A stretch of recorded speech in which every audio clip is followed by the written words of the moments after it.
up, guys? So we all hear the term posterior chain thrown out a lot. Strengthen your posterior chain. Fitness professionals talk about it all the time. What is the posterior chain? It's all the muscles from the base of your neck to the base of your heels. So all the muscles on the back side of your body, your calves, your hamstrings, your glutes, your back, right? The external rotators of your shoulder, that's all the posterior chain. It's so important that you strengthen your posterior chain because it's going to improve your posture, number one, reduce your risk of injury, improve your strength, and may even increase your running speed. So here are my 4 most underutilized posterior chain exercises. I'm going to show each of them to you and explain why I use them. Exercise that I believe is underutilized is the Jefferson curl. Right, so the Jefferson curl, you're intentionally rounding your back and you're taking these weights from the bottom and standing up tall. Right, what we're doing here is we're intentionally rounding our back. Normally, we want to keep our back straight and lift with our glutes and our hamstrings. But we need to condition the lower back muscles and the back muscles to actually round and recover if we're ever forced into a compromised position. There's going to come a time where maybe you're picking something off the ground and your back is rounding. So you have to condition your back. Jefferson curl is a great way to do that. So you bend over and you straighten your lower back first, then your upper back, then your neck. Then you round your neck first, your upper back, your lower back, and reach down. And same again, straighten the lower back, upper back, neck. Right, so we have this whole sequence of going down and going up.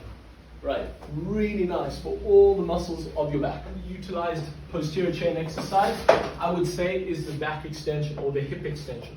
Right, this is a back extension machine. Right, but these are hip extensions. So what I'm going to do, I'm actually going to put a single leg in at a time, nice tight back, eyes forward, and I'm coming to the top, squeezing my glute.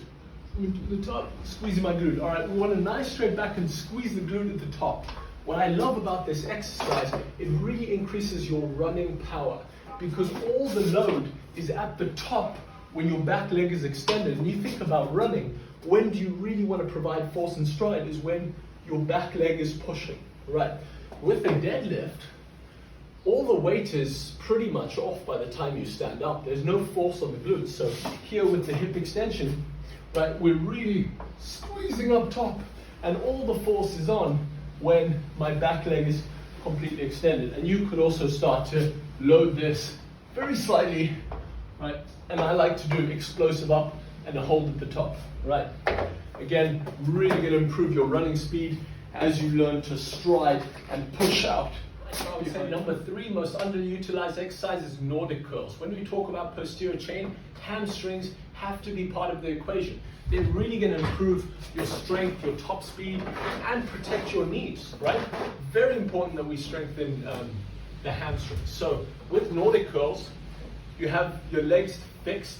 You could have someone holding your ankles down, right? But what you're going to do is lower yourself down as slowly as you can, put your hands on the ground and press back up. Only as much press as you need to get back up, right? So it's slowly down, press back up.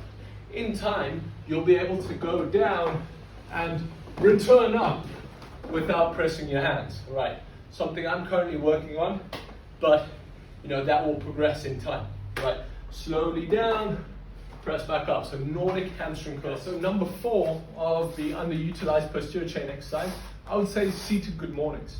So seated good mornings is teaching you how to bend over, only bending at the hips, keeping the back nice and still. So you're going to put a barbell on your back, right?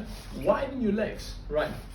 And from here, I'm going to bend down, attempting only to touch my belly to the bench and not rounding my chest down. So as I go down, my belly touches the bench and I'm back up. Touches the bench and back up, right? By only my belly touching the bench, I now know that my lower back is staying still. If I were to bend over and my chest or chin touches the bench, I know my lower back's rounding. So nice wide stance, chest up, tight back, right? Touch the bench, back down.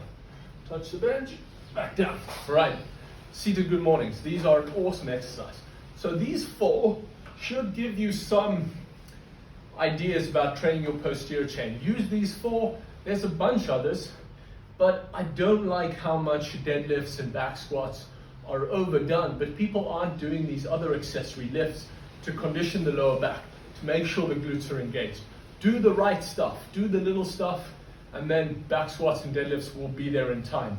You're gonna be stronger, reduce your chance of injury, and improving that top speed. Whew. If you're a runner or you enjoy sprinting, or you play a sport where running is involved, your top speed is really gonna be improved if you improve the posterior chain strength. All right, love it guys, and we'll chat soon.